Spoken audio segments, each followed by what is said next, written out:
je m'appelle Emmanuel Soulias, j'étais jusqu'à il y a encore quelques jours directeur de la RSE du groupe Massif, et c'est à ce titre que je siège au conseil d'administration d'Enercop.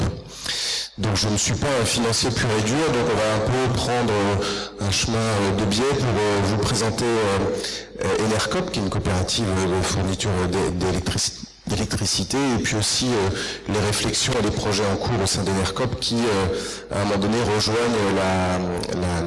la thématique de l'investissement.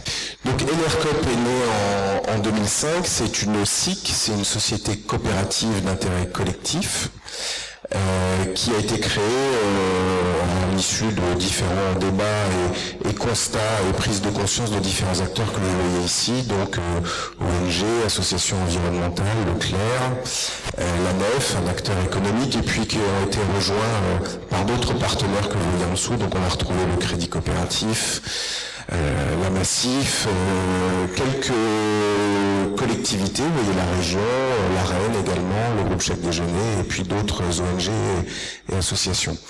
L'idée à la création d'Enercop, alors je tente, voilà.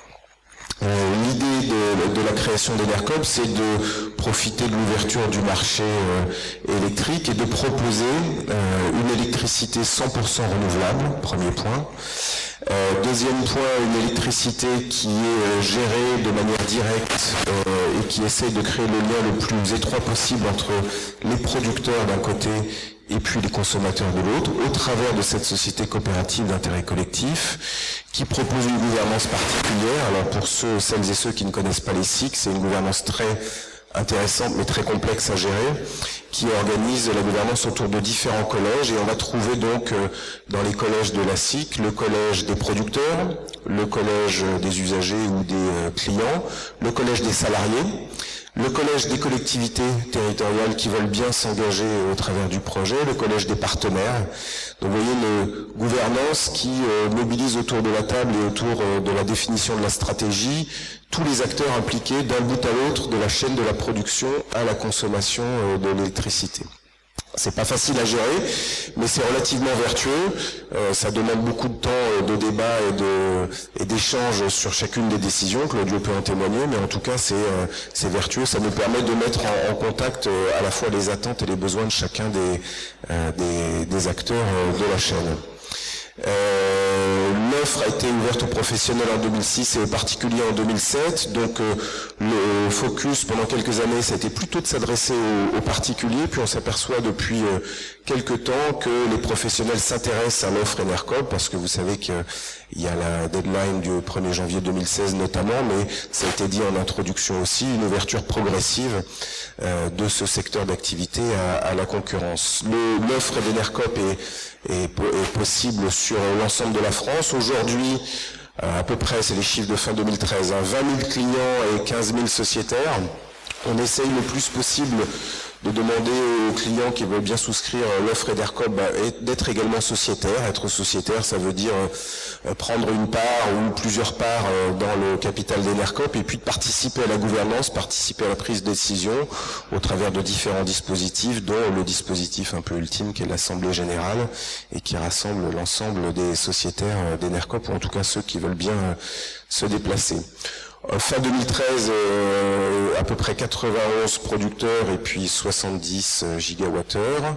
7 SIC régionales. Alors ça aussi c'est une spécificité du projet Enercop, c'est d'être au plus près des territoires et de créer ce lien le plus direct possible entre les producteurs et puis les consommateurs. Donc il y a l'idée de régionaliser Enercop le plus possible, avec à terme la constitution, et j'y reviendrai, d'un réseau Enercop où on ne trouvera pas forcément une configuration classique et une tête de réseau ou une maison mère et puis des délégations régionales, mais plutôt un réseau de différentes structures plutôt régionales qui s'appuierait sur un GIE ou sur une structure auprès de laquelle elle mutualiserait certaines fonctions support essentielles. Donc aujourd'hui, il y a 7 SIC qui ont été créés dans les régions. Il y en a 2 qui sont en cours de configuration ou préfiguration, qui sont donc sous la forme d'associations. La manière dont ça s'est fait, je pourrais y revenir, c'est plutôt de manière opportuniste, hein, c'est-à-dire qu'il y a des territoires qui nous ont semblé intéressants et sur lesquels il y avait des porteurs qui étaient motivés, qui étaient engagés, qui voulaient développer le projet ENERCOP sur les territoires. Il y a une SIC régionale ENERCOP Aquitaine ici, comme certains d'entre vous le savent. D'ailleurs, c'était une question que je voulais poser en début d'intervention, mais j'ai oublié de le faire. Est-ce qu'ici, il y a des clients et ou sociétaires ENERCOP? D'accord. Donc voilà, il y a quand même quelques personnes qui sont déjà engagées dans ce projet. Donc n'hésitez pas, au travers des ateliers ou au travers de vos questions ou interventions, à compléter ce que je dis, le cas échéant, ou à donner la vision que vous avez, vous, en tant que consommateur et sociétaire. Donc on est vraiment dans cette idée, comme je l'ai dit, de créer un lien direct entre le producteur et le consommateur, et en participant du coup au développement régional des moyens de production. Je vais y revenir, c'est une des activités d'ENERCOP qui est en cours de développement. Vous avez probablement entendu parler d'un dispositif qui s'appelle énergie partagée. Je vais y revenir, c'est un des dispositifs au travers desquels, effectivement, ENERCOP souhaite contribuer au développement de projets solvables d'énergie renouvelable sur les territoires, de créer une relation la plus équitable possible entre ces producteurs et puis les entreprises qui distribuent l'énergie et au final les consommateurs, et de mobiliser le plus possible les acteurs de territoire autour des enjeux écologiques.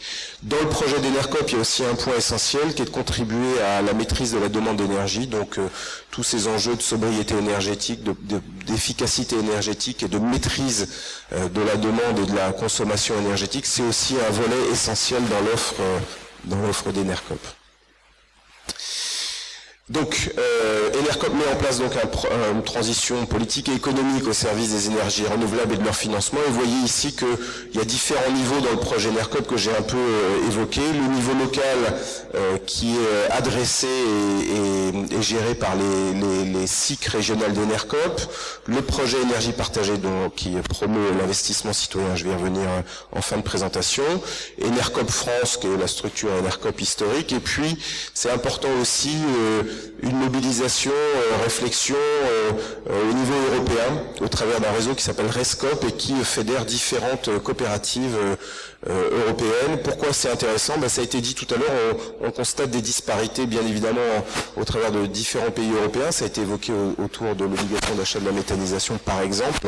Mais c'est donc intéressant de voir de quelle manière le contexte réglementaire, le contexte fiscal, le contexte économique, la mobilisation des citoyens peuvent différer d'un pays à un autre, et c'est toujours intéressant de partager pour pouvoir nourrir la réflexion au niveau de chacun des pays.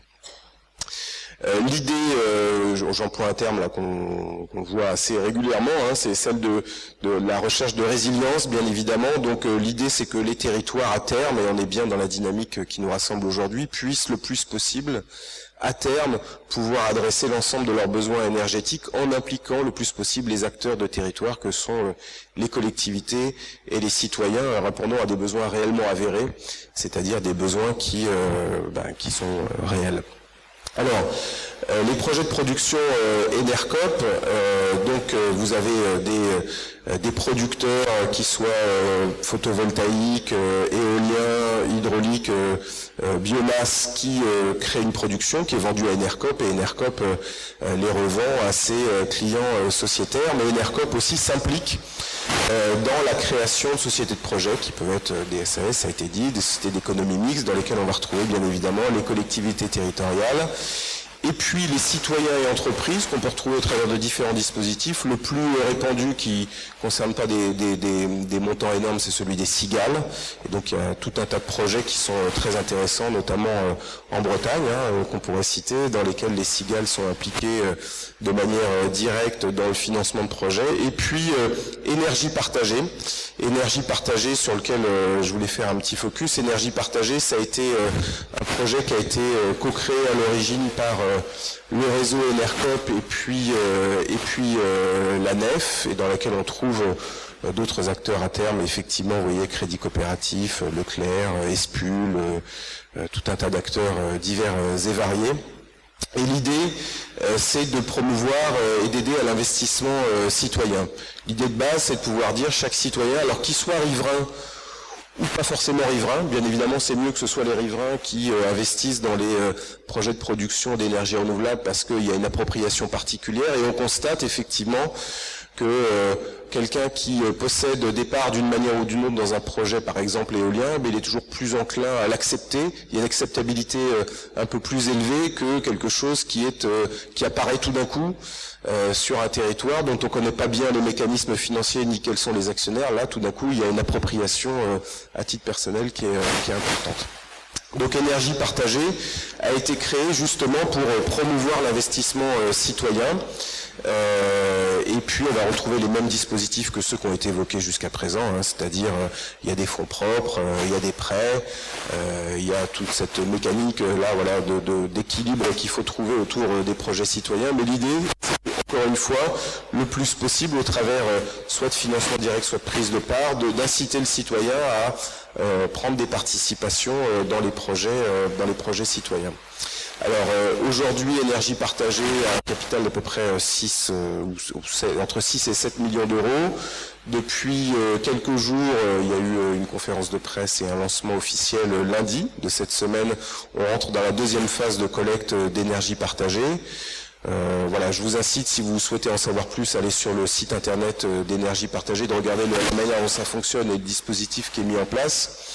L'idée, c'est réellement de créer ce cercle vertueux dont on a parlé tout à l'heure, alors qui n'était pas tout à fait le même que la question qui a été posée, mais qui est de dire, moi, citoyen, j'ai la possibilité aujourd'hui, alors on présente le projet ENERCOP et énergie partagée aujourd'hui, mais il y a d'autres dispositifs et je crois que le projet de loi sur la transition énergétique va inciter à l'accroissement de ces dispositifs, de faire en sorte que le citoyen puisse d'une part savoir d'où vient l'énergie qu'il consomme, de pouvoir le plus possible avoir un lien le plus possible direct avec les producteurs d'énergie et puis de s'investir financièrement pour promouvoir ce mode de développement des énergies renouvelables et puis aussi pour faire un investissement financier, étant entendu que la structure que je vous présente aujourd'hui, ENERCOP, encore une fois, c'est une société coopérative qui cherche pas le bénéfice à tout prix, donc j'ai oublié de l'évoquer, mais je pense que la plupart d'entre vous connaissent ce type de dispositif un peu coopératif. Les profits, quand on en fait, ils sont réinvestis au service du projet le plus possible, soit dans l'investissement, soit dans l'amélioration des process, soit au service des sociétés avec clients en agissant sur les tarifs. Voilà. J'ai fait court parce qu'on avait demandé 5 ou 6 slides et puis 15 minutes maximum. Donc ça c'est une photo qui a été prise à l'occasion du Festival de la Transition à Cluny il y a 1 an ou 2 ans. J'évoque juste ce sujet-là pour dire que ENERCOP fait partie avec d'autres acteurs type Terre de Liens, type l'ANEF, type beaucoup d'autres acteurs de ce mouvement de la transition dont vous avez peut-être entendu parler et qui concerne un peu cette volonté de redonner effectivement, de remettre le citoyen acteur de tous ces dispositifs, qui soient du foncier, qui soient de l'énergie, qui soient de l'alimentation. Voilà, donc c'est intéressant aussi. Là aussi, vous pouvez aller regarder pour ceux qui connaissent, ou en tout cas peut-être qu'on peut en parler en atelier, de parler un peu plus de cette transition globale, qui n'est pas uniquement énergétique et sociétale.